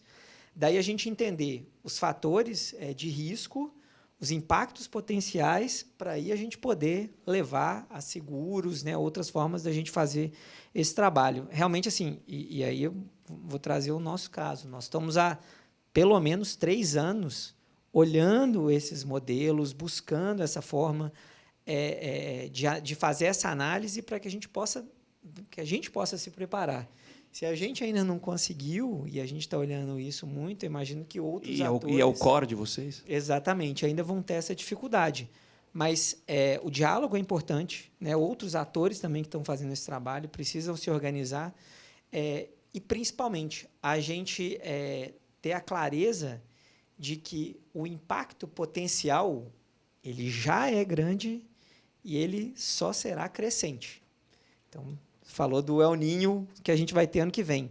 É fato que nós vamos ter eventos inéditos, né? Ou né, muito longo na série histórica. Se a gente não começar a se preparar agora, né, esses efeitos vão ser sentidos lá na frente, vamos ter dificuldade e possivelmente teremos outras áreas que vão ter dificuldade de seguro e de acesso a crédito. Vou pegar esse caso. Paulinho, a gente conversou hoje de manhã com o time do doutorado de CFOs da GV e você contou o caso de Porto Feliz. É difícil imaginar uma empresa, né, do porte da Toyota, né, a maior montadora do mundo, ser pega de surpresa num ciclone bomba e destruir uma fábrica inteira. O que trouxe de aprendizado, se é que dava para ensinar alguma coisa, uma empresa de esporte multinacional, de reação, e como é que a empresa reagiu? E como é que vocês esperam reagir nos próximos eventos que, de fato, vão surgir em algum canto? Vocês que investiram 11 bilhões de reais no Brasil. Conta um pouquinho para a gente. Bom, primeiro, boa noite a todos, né? É um prazer estar aqui com vocês nesse painel que eu fui pego de surpresa, né? Não estava esperando. Eu vim hoje cedo para a FGV para participar de um outro encontro com uma outra temática com o Pedro, mas ele me pregou essa peça. Bom, Falando sobre a Toyota, né, não sei se todos sabem, mas é um assunto que repercutiu muito na mídia. Em outubro passado, a gente foi pego, né, por um evento climático que foi uma microexplosão, né? A gente teve uma chuva muito forte na região de Porto Feliz, onde a gente tem uma fábrica de motores, e essa chuva, em menos de 30 minutos, destruiu a nossa fábrica. Inicialmente, a gente não sabia o que tinha acontecido, né? Então, nossos executivos foram para a fábrica, né? Saiu o telhado. Essa foi a primeira... Dá para arrumar, saiu o telhado. Saiu o telhado, a gente instala outro, fim de semana está pronto. Essa foi a primeira impressão que a gente teve do evento. Mas, chegando lá, a gente teve uma situação devastadora, né? 75% da fábrica foi perdido, né? E aí, depois, mapeando ali os danos, a gente percebeu que existem equipamentos importados, né? Tem uma fundição, que fundição vocês sabem, né? Não pode ter contato com água. Se cair uma gota, o desastre poderia ser maior ainda. E aqui eu não vou ficar falando muito das perdas e do prejuízo que a gente teve, mas e aí, o que fazer? Né? Eu acho que foi esse o grande ponto. E no Brasil, a gente não tem um histórico das pessoas se prepararem para eventos climáticos ou qualquer evento extremo que a gente tenha conhecimento. Por quê? A gente já conhece o nosso país como uma terra abençoada. Não tem tornado, não tem enchente, né? Eventualmente, estamos vendo que tem, sim, e cada vez mais. Mas, pela cultura japonesa, né, o povo já está preparado para esse tipo de situação. Né? O Japão é uma terra que acontece muito terremoto, teve tsunamis. Né? Por exemplo, se hoje acontece um evento climático lá, eles conseguem construir uma cidade de papelão, né, para conseguir fazer um plano para segurar essas pessoas, né, conseguir atender todo mundo. E essas cidades, né, de contingência, elas são montadas de papelão, como eu disse, em menos de 24 horas. Então, a cidade, né, o governo, a infraestrutura já está preparada para isso. Né? Os prédios, como vocês bem sabem, já são preparados para terremoto. As pessoas têm treinamento, kits, né? Todo mundo sabe o que fazer. Se a gente perguntar aqui na FGV se todo mundo sabe como acessar a saída de emergência, muitas pessoas vão ter dúvida ainda. Então, esse tipo de entendimento a gente precisa ter cada vez mais dentro do nosso plano de emergência ou nossa política estratégica dentro das empresas. Então, a Toyota sofreu esse problema, estava 100% preparada, tinha maturidade numa agenda de mudanças climáticas e adaptação? Não tinha. Né? Porém, a gente já tinha alguns riscos mapeados. Né? A gente não sabia que eles iam acontecer tão já, mas isso nos ajudou a tomar uma decisão rápida. Então, após esse evento extremo, em menos de uma semana, eu diria em 6, 5 dias, a gente já tinha um plano de contingência para trabalhar essa ação. E, assim, a gente pensa, quando olha para o desastre ou para o evento climático, né, todos aqui, a gente pensa na situação. Então, aconteceu, vamos perder um pouco de infraestrutura, as pessoas não vão conseguir se locomover, talvez o trabalho tenha que ficar remoto, alguma coisa assim. Mas vai muito além disso. Né? Por exemplo, quanto tempo você demora para construir uma fábrica? E os colaboradores? Né? O que eles vão fazer? Você vai demitir todo mundo? Vai realocar? Quanto tempo vai ficar parado? Os equipamentos que você tem condição de trazer novos equipamentos rápido? O seu fornecedor tem suprimento para te trazer isso? Né? Como que vai ficar a economia do entorno? Né? Então, assim, são perguntas que a gente fala, isso não vai acontecer. Né? Mas são perguntas que a gente tem que começar a trazer. E aí, quanto tempo vai ser? E aqui tem uma outra questão. Né? A gente tem todo um trabalho, né, umas políticas, né, que, inclusive, são muito boas, com relação à infraestrutura, com relação ao licenciamento ambiental. Isso não vai sair da noite para o dia. Né? Então, você demora aí uns 6, 7 meses para conseguir uma licença. Né? Você tem outro local para começar a produzir. Né? Esse custo você vai transferir para o cliente. Né? E aí você, dependendo da situação, você acaba tendo um negócio até deixando o negócio inviável. Então, essa conta ela tem que ser feita. A Toyota ela entendeu. Hoje, a nossa fábrica está sendo reconstruída, ela vai ficar pronta só em 2027. Então, ou seja, nesse plano de contingência, a gente está com um galpão alugado, fazendo uma produção, né, paliativa. Então, e eu não posso repassar esse custo também para o cliente, né? E eu também não posso, né, ficar nessa situação porque eu trago uma inviabilidade para o negócio. Então, é extremamente importante a gente considerar, né, a adaptação às mudanças climáticas dentro do nosso plano, entender essa questão de infraestrutura, né? Essa fábrica ela não pode ser reconstruída da mesma forma, né? A infraestrutura ela tem que ser pensada de forma diferente.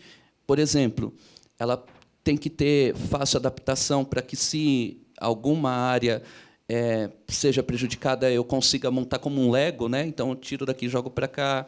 Tem que ter um reforço maior, pensar na questão, né, umidade, vento, hidrologia.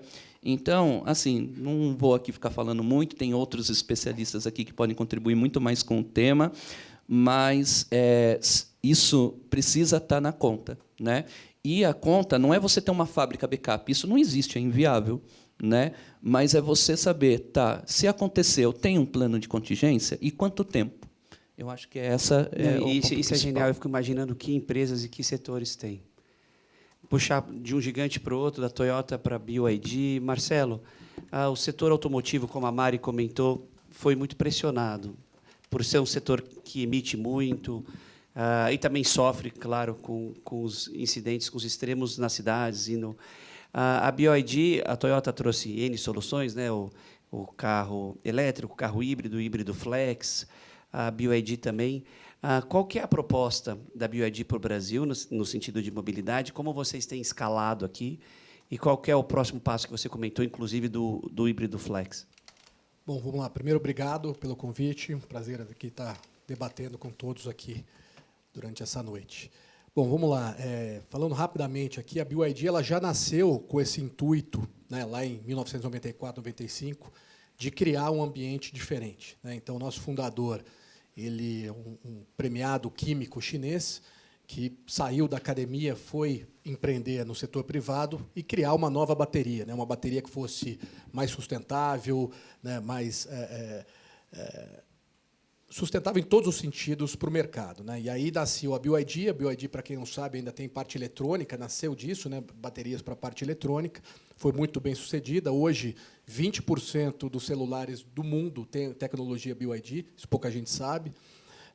E, com isso, ele vislumbrou, né, usar essa bateria para poder aplicar em outros negócios. E aí partiu para a parte de transporte, parte de trem, e teve uma visão maior, que é como é que eu crio um ambiente totalmente sustentável, né? E aí partiu para a parte de geração de energia, armazenamento de energia, e para criar todo esse fluxo completo. E é disso um pouco que a gente tem aqui no Brasil desde 2013. Pouca gente sabe que a BYD está aqui em 2013. A gente veio com a parte aí que eu brinco menos glamourosa, né? A gente começou com uma fábrica de chassi de ônibus elétricos lá em Campinas, né? Em 2015. Né? Depois, em 2017, a fábrica de painéis solares. 2019, a fábrica de baterias em Manaus, voltada para os ônibus elétricos. E aí, a partir de 2022, que houve essa grande revolução global, né, com os veículos eletrificados, né, 100% elétricos ou híbridos plug-in no mundo. E aí a BYD apareceu para o grande público através dos veículos, né, de passeio, que não deixa de ser uma paixão aqui do Brasil, uma paixão nacional. Né, um mercado extremamente competitivo, grande, um dos maiores mercados do mundo, mas um mercado ainda pequeno em relação à Europa, Estados Unidos e Ásia. Então, a gente veio para cá com esse intuito. Pouca gente sabe, né, do DNA da BYD, né, nesse ponto, e do nosso principal objetivo. Né? Com essa gama de produtos que nós temos, né, a BYD hoje a gente se auto-intitula uma Green Tech, né, uma empresa de tecnologia e de inovação. Ela não é uma empresa automotiva, porque a gente trabalha em todos esses aspectos.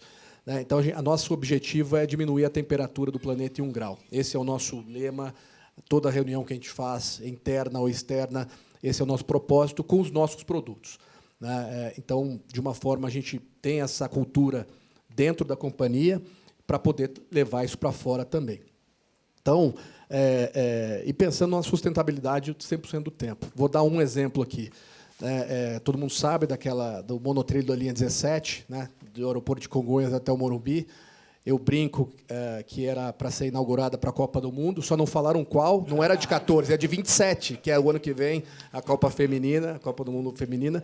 E nós entramos num projeto bem audacioso, né, onde a gente mudou toda a nossa concepção para poder fazer um trem exclusivo para São Paulo, ou seja, a gente já tinha um monotrilho, mas fez esse processo. Um outro caso bem emblemático da BYD, durante a pandemia, o governo chinês nos procurou, né, com essa preocupação de máscaras, como que a gente poderia ajudar. E aí vem o fato da BYD hoje tem 1 milhão de funcionários, mais de 1 milhão de funcionários, 14% sendo engenheiros da área de PhD, inovação e tecnologia, né? São 11 institutos de pesquisa, 45 pedidos de patente por dia, sendo 20 deles aprovados, né? Outros 20 aprovados por dia. 45 dias?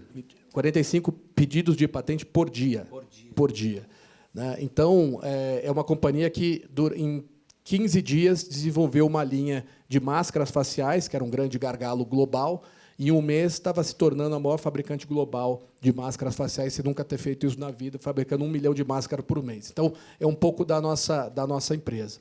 E aqui no Brasil, a gente vem atuando de forma bem consistente com os ônibus elétricos. Né? São Paulo agora realmente deslanchou, e a gente deve entregar até o final desse ano mais de 1.000 ônibus aqui para a cidade de São Paulo, que vai ter uma diferença tremenda na parte de silêncio, de poluição, isso principalmente os corredores. Agora, a próxima entrega prevista para junho, julho, são aproximadamente 120 carros para os corredores aqui, principalmente da 9 de junho. Então, vocês aqui perto vão ver bastante isso. Parte de caminhão, coleta de lixo. Né? Estamos trazendo agora as grandes baterias, né, para ajudar um pouco nesse processo, até nessas questões climáticas. Né? O grande problema é isso. Você tem hoje uma catástrofe, né, como aconteceu no Rio Grande do Sul, e a energia. Como é que você resolve isso? Né? Como é que você tem isso? Então, hoje você sabe que os próprios ônibus nossos são carregadores de energia. Eu posso conectar um ônibus, posso conectar um carro, né, num hospital ou em alguma coisa e poder gerar essa energia, né, através da tecnologia V2L. Então, é isso que a gente vem trabalhando de uma forma consistente. E no lado mais comercial, né, trazer um pouco dessa nova tecnologia a um preço acessível, né, fazendo, e eu acho que foi muito bom de dar uma chacoalhada um pouco no mercado. Né, a gente brinca que a gente veio aqui, desbravou, brigou aí com as grandes companhias, e assim, de forma muito merecida pelo trabalho de toda a equipe. Né, agora, em abril, a gente foi a empresa que mais vendeu carros no varejo. Né, o Dolphin Mini foi o carro mais vendido no varejo em março e abril. Então, isso mostra que a população ela tem um pouco dessa visão diferente. Né? Então, você vê aí grande parte, aí, a gente discutia um pouco antes, né, dos Ubers, usando carro elétrico. Né? Isso é de uma forma sustentável para o bolso dele também. Né? Então, é importante que a gente tenha outras tecnologias. Eu sempre falei, principalmente na parte de ônibus. Né? Não é uma ou outra, é uma e outra. Eu acho que o Brasil é muito grande. Não adianta eu falar que eu vou colocar ônibus elétrico lá no interior do Pará. Né? Não tem condição da gente fazer isso. Então, a gente tem que ser cada vez mais agregadores e buscar soluções para cada uma das regiões. Eu acho que essa é uma porta que a BYD trabalha de uma forma muito transparente, né? E trazendo essas soluções, tentando entender um pouco mais. Mas, de novo, sempre com esse objetivo de trabalhar com todos os entes. Aí, fazendo agora só a minha parte pessoal, aqui com essa experiência que eu tenho, tanto do outro lado do balcão, já trabalhei no setor público também, tive aí eu brinco, meu MBA na parte pública. Eu acho que o que falta um pouco para o Brasil é um pouco do diálogo, de sentar e todo mundo estar na mesma mesa com um projeto de Estado, né, um projeto de médio e longo prazo. Isso não existe. Isso você vê muito na cultura chinesa. Muito. Isso não existe. Então, não adianta o BNDES vir aqui criar uma linha entendeu? Falar assim, olha, é isso que a gente tem que fazer, eu estou incentivando, estou colocando dinheiro, se ela não conversar e não entender como é que a cadeia funciona. Eu vou dar um exemplo específico. Não adianta eu querer trazer e fabricar célula aqui no Brasil, isso vai demorar anos. Mas eu posso começar a trazer, eu preciso gerar demanda. Né? Muito aquela questão do ovo da galinha. Então, não adianta eu vir com regras muito rígidas, para que eu não vou conseguir. Ninguém vai ser maluco de vir aqui com essa instabilidade política que a gente tem a cada 4 anos, de fazer um investimento de altíssimo nível. Então, assim, é esse ponto que eu acho. E é importante a academia estar junto também, né? Porque é através da academia, né, de todos esses institutos de pesquisa, que também vão fundamentar, né, algumas decisões políticas que precisam ser feitas. Então, assim, eu brinco que desde que eu entrei na BYD, a parte mais difícil para mim é explicar para o chinês como é que o sistema brasileiro funciona, seja tributário, jurídico, enfim, que é uma loucura de eleição, e como é que funciona 30 e tantos partidos. Isso é a parte mais difícil. O nosso presidente está aqui há 15 anos e já está aprendendo. Exatamente. Mas, enfim, enfim, e eu acho que é parceria entre as empresas também. Eu acho que esse é um ponto super importante. A gente é concorrente, mas não tem parceria. Já fizemos parceria com a Toyota na China, com o Mercedes-Benz, da onde nasceu a Denza.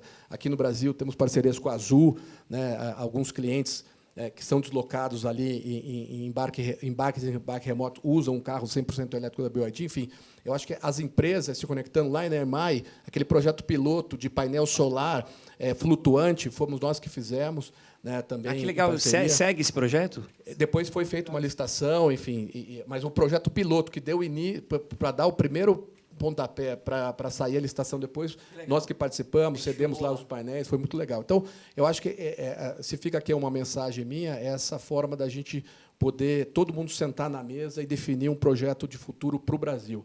Eu acho que esse é o ponto. Se a gente conseguir, de alguma forma, fazer isso, todo mundo vai ser vitorioso. Marcelo, mas nessa linha ainda, quem você arrisca que é o ator que tem que puxar essa discussão, trazer os atores para a mesa e falar, a gente vai fazer um planejamento, vamos orientar a política pública. O que você enxerga na cultura chinesa agora, na tua experiência, o Paulo, na cultura japonesa, que tem sido decisivo? É o Estado, de fato, ou o setor privado tem que empurrar o Estado? Olha, é difícil falar da cultura chinesa, porque lá assim, eles constroem um negócio, falar que não vão passar uma rodovia e em 6 meses você passa lá, a rodovia está pronta. E todas as pessoas que moravam ali ou tinham coisas estão super realocadas. Mas aqui eu vejo um pouco que tem que ser a cultura do exemplo. A gente tenta trabalhar isso. Então, de alguma forma, a gente tem que pegar projetos, né, que deram certo e tentar replicar isso de alguma forma. Então, assim, projetos, por exemplo, essa parte de eletrificação em São Paulo, eu acho que ele pode ser replicado para o Brasil todo, né? Projetos solares, projetos eólicos, enfim, projetos de saneamento, de privatização. Então, assim, você precisa começar a plantar ali na sua comunidade, né, na sua cidade, isso partir ali para a sua região metropolitana, para o Estado, e vender isso, vender como uma forma que funciona. A gente tem uma dificuldade muito grande hoje da questão política de terem donos de projeto, né? Às vezes você tem ótimos projetos, mas vira o ano, como aquilo não fui eu que fiz, eu vou fazer de uma forma diferente, eu vou criar algo diferente. Você acaba perdendo um trabalho que foi feito. Então, esse ponto, projetos que nascem, funcionam, né? Tornar eles perenes e tentar levar isso sempre escalando para o alto, eu acho que é uma forma que a gente tem que pensar. Isso não é algo que você vai fazer em um mês, em 6 meses, em um ano, mas é uma semente que tem que ser plantada e regada constantemente para que possa colher frutos não só uma vez, né, mas durante várias gerações. E genial, e bons cases a gente tem aos montes, né? É questão de orientar a política pública, fazer com que o setor privado seja parceiro. Felipe, trazendo para você, Felipe da Aérea indo para biocombustíveis, Felipe que está na Azul, clima atrapalha vocês bastante, né? E a judicialização das passagens ainda mais. Pois é. Desculpa? Não, pois é verdade. Mudou o clima, atrasou, aumenta o custo operacional e aumenta o custo da judicialização. Felipe, quando você vê as aéreas tentando ir para o SAF, tentando se adaptar aos extremos climáticos, com as margens de lucro ali sempre exprimidas, com o risco, né, porque está tudo em dólar, é um dos setores mais sensíveis às variações mundiais. Como é que está hoje o setor e se sai ou não sai esse SAF em algum momento? Obrigado, Pedro. Boa noite a todos. Eu gostaria, aproveitando que estamos no ambiente acadêmico, quem não conhece, gostaria de convidar. É um texto muito interessante, chama A Tragédia dos Comuns. Quem não conhece pode ser uma leitura interessante. Mas, basicamente, a Tragédia dos Comuns fala que o que é de todos acaba sendo depredado e destruído porque todo mundo tenta maximizar o uso do recurso no curto prazo.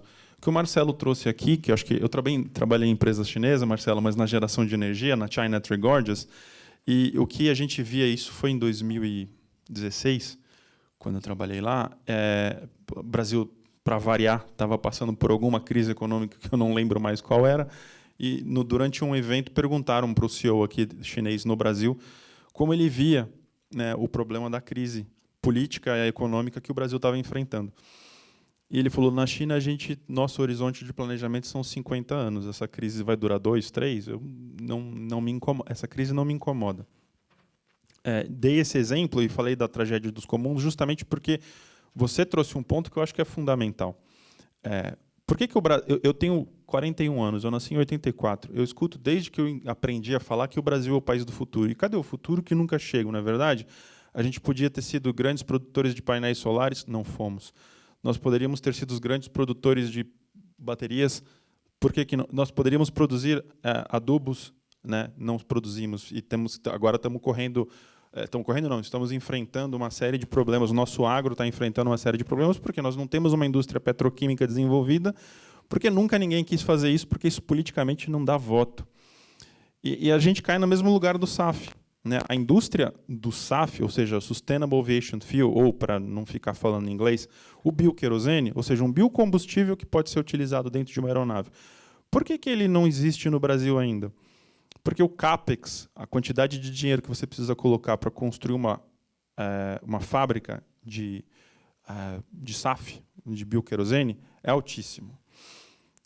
Mas o Brasil tem terra, o Brasil tem tecnologia agrícola de ponta, o Brasil tem excelentes profissionais na área da agricultura, o Brasil tem Embrapa, né? O Brasil tem universidades fortíssimas, temos o ITA, a própria GV, o USP, o Unicamp. Por que o dinheiro não vem para cá? Justamente por uma consequência do que o Marcelo falou. Porque o Brasil muda a regra de 4 em 4 anos, às vezes muda até antes.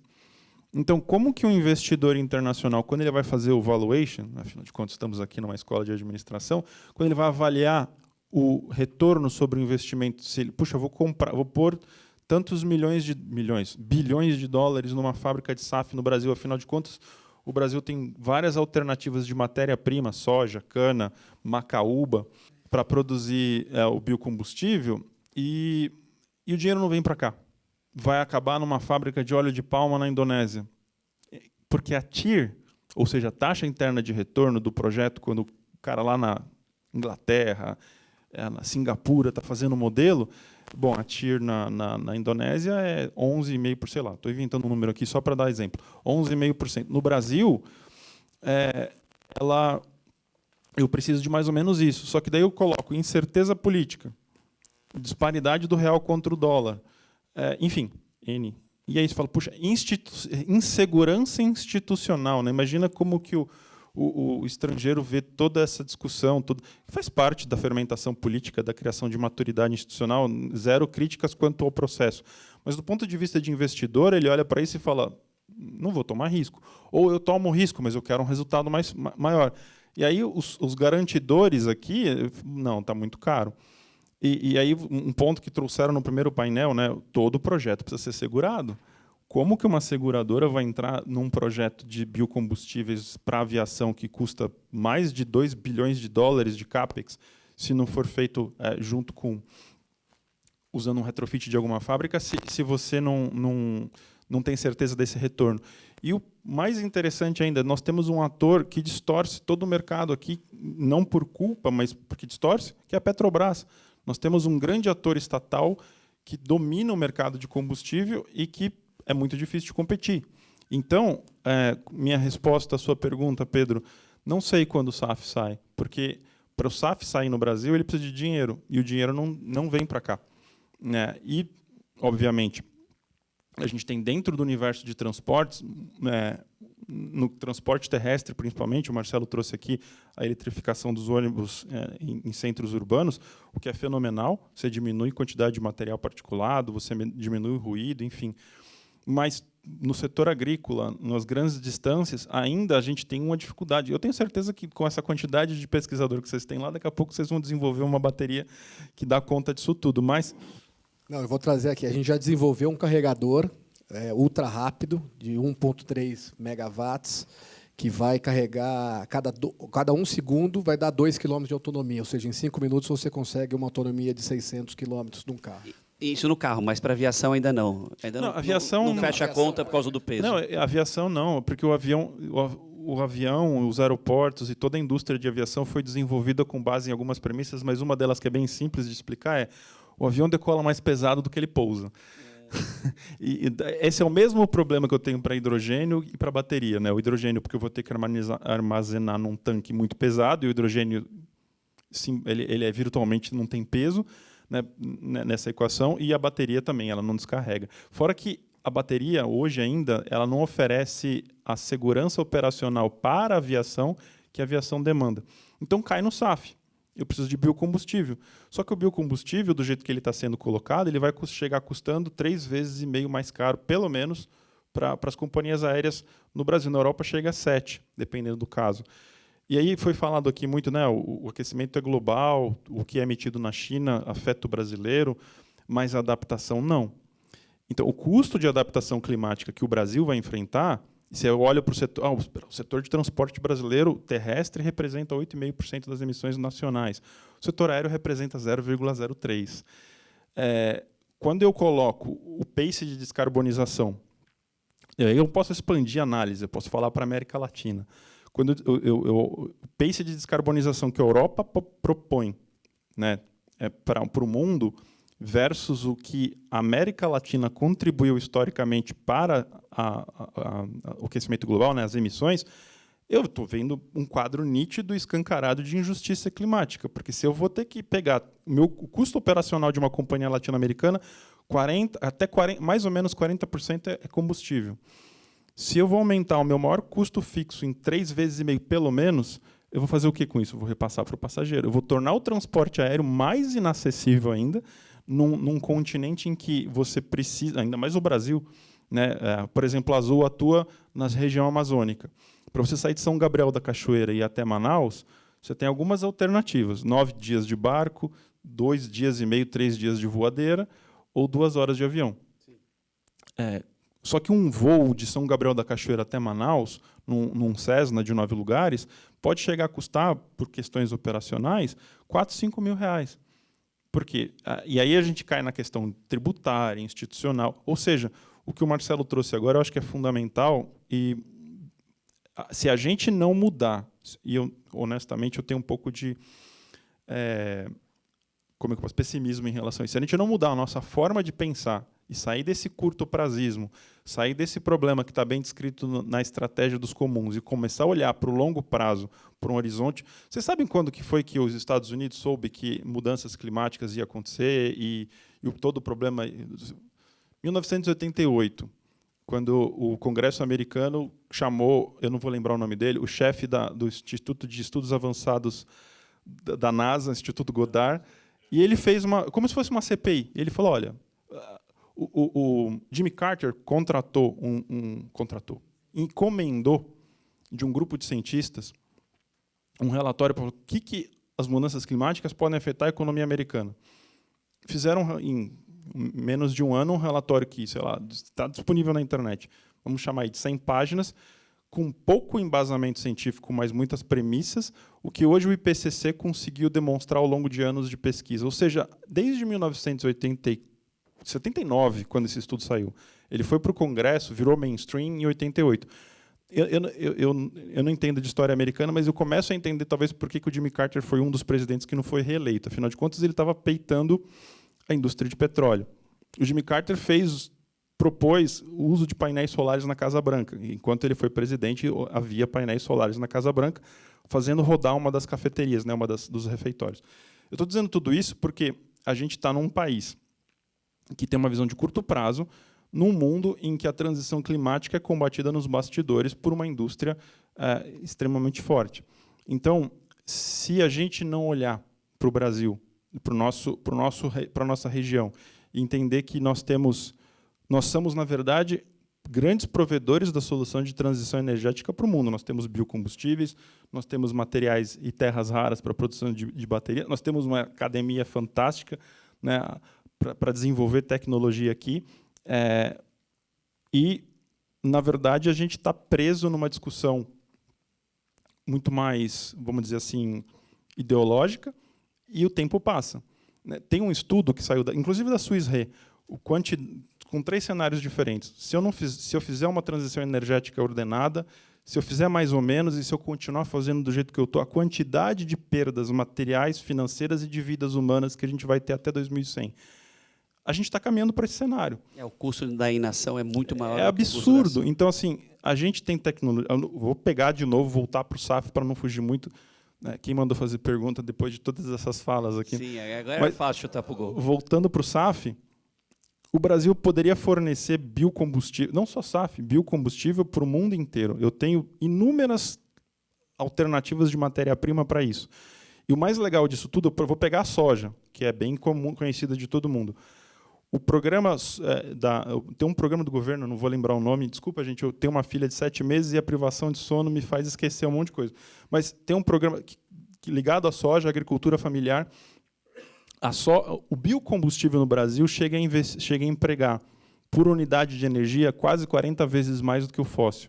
A gente poderia estar usando o biocombustível e outras tecnologias que contribuem, como o Marcelo falou, para o portfólio de transição energética, para emancipar pessoas, para mitigar os efeitos da injustiça climática que a gente está falando, né? Poxa, se eu não contribuir tanto assim historicamente, como que eu faço para equilibrar esse papel? E aí a gente tem, enfim, uma série de problemas geopolíticos que são legítimos, né? O nosso biocombustível tem dificuldade de acessar. Esse é um outro ponto. O nosso biocombustível tem dificuldade de acessar o mercado europeu. Por quê? Porque, em tese, existe uma discussão de comida versus combustível. Se eu planto para produzir biocombustível, vai faltar comida. Desmatamento. São os 2 argumentos que a União Europeia usa. Isso faz todo sentido para a Europa, para o Brasil não. Vem conhecer a nossa agricultura tropical. E aí eu falo, cadê o político brasileiro, o diplomata brasileiro que está circulando na Europa, mostrando, fazendo advocacy do bem, mostrando que a gente pode construir parcerias para fazer essa transição energética?